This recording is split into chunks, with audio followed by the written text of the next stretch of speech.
la scuola e le competenze digitali. Perché la giornata di oggi?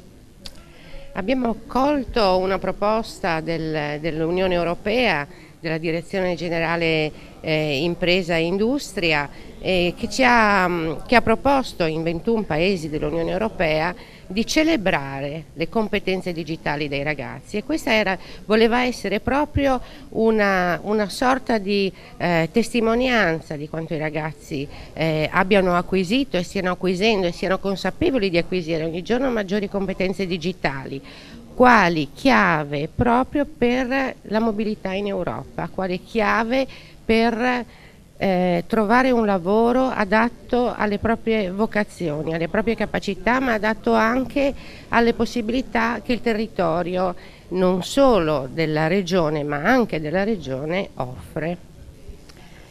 Il collegamento tra la scuola e il mondo del lavoro, il mondo delle imprese, deve essere proprio un elemento facilitatore della comprensione che non è tutto difficilissimo, che il mondo del lavoro è qui a portata di mano, che è a due passi.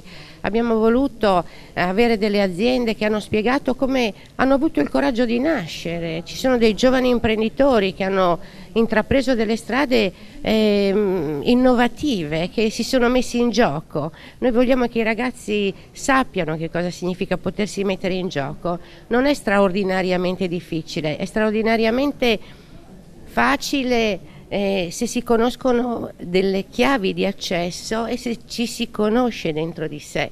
Pertanto ma oggi penso sia stata una giornata abbastanza significativa da questo punto di vista. Penso che i ragazzi siano maturi, siano molto più maturi di quanto pensiamo, siano davvero in grado, ma perché ben guidati da insegnanti e da famiglie attente, siano bene in grado di capire e di trovare le modalità, insomma, per esprimersi e per esprimersi anche nel proprio territorio, con uno sguardo all'Europa, ecco, senza timore del lontano. A volte il lontano è più vicino di quanto si pensi.